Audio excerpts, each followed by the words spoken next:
Bulls got the Suns tonight, a battle of two disappointing teams. Here's 5 keys to victory. Key number one, who's going to guard Devin Booker? So Devin Booker is a really good litmus test for if people are actually watching the games or not. If you're not watching the games and you're just looking at Devin Booker's stats, you probably think he's having a down year. But when you watch the Phoenix Suns play basketball, you realize that Devin Booker, he has a really hard job out there. So the Suns, for whatever reason, their offense is not making it easy on him at all. He's asked to do everything for that offense. They run everything through him. There's really no shot creation coming from Kevin Durant. Kevin Durant spends a lot of time standing in the corner. Bradley Beal spends a lot of time standing in the corner. A lot of their offense is predicated on Devin Booker handling the ball. It's kind of weird. Coach Bud has not done a great job there. I'm really surprised at how bland their offensive sets are. But Devin Booker, he's still a bucket.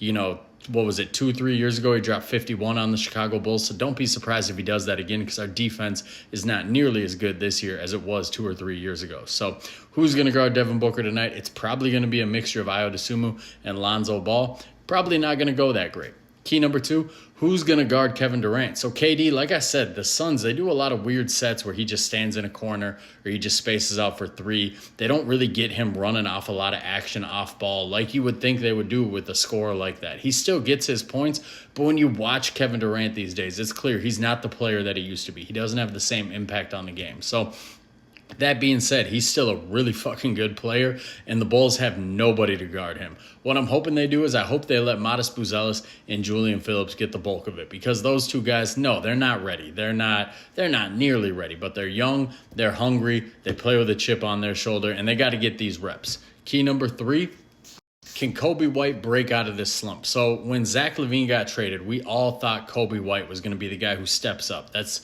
the primary excuse that people made. They said, hey, when Coby played his best last year, it was after Zach LaVine went down. So now that Zach's gone, Coby's going to step up. Coby hasn't stepped up. He's shooting 35% in games since Zach LaVine was traded. He hasn't stepped up at all. So they need him to step up. And they need him to find his shot. Be aggressive, find your shot, take it to the rim. We need Coby White to be the Coby White he was last year. We got about 7 weeks left in the season, so that's plenty of time for him to prove himself.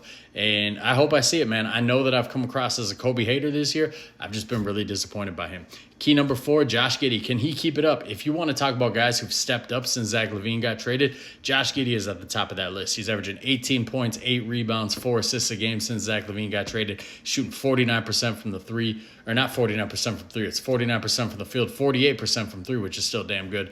And he's playing, man. He's getting a steal and a block a game. So everybody was like, Josh Giddey's a terrible defender. He's not a terrible defender. He's not a great on-ball defender, but he makes things happen. He makes plays. He takes risks. So I'll take that. I'll take that over a guy like Zach LaVine, who wasn't a great on-ball defender and didn't make things happen off-ball, didn't take risks. So Josh Giddey's been playing good. The problem is a lot of Bulls fans, man, for whatever reason, they will never come around on Josh Giddey. They refuse to acknowledge when he plays well, but they are his loudest critics when he's playing like shit. So I hope Josh Giddey keeps this up. We'll see, man. He's, like I said, he's got 7 weeks to really prove that he's worth that contract that he thinks he's going to get this offseason. And the final key number 5, unleash Buzelis, man. I was so fucking pissed off at the end of that game the other day when Buzelis didn't close the game. What are we doing here? This guy, we know that he's the only future building block on this team. We know that he has that all-star potential. Give him the reps, man. Give him the reps. Let him sink or swim in those situations. Tonight against Kevin Durant, we know he's not ready. Nobody's ready for Kevin Durant. But let him get those reps. Let him fail. Success only comes from prior failure. So you got to let him get out there. You got to let him get the reps. You got to let him fail. So those are my 5 keys to victory. Let me know in the comments what you guys think. If you think I missed anything, let me know what your prediction is for a final score tonight.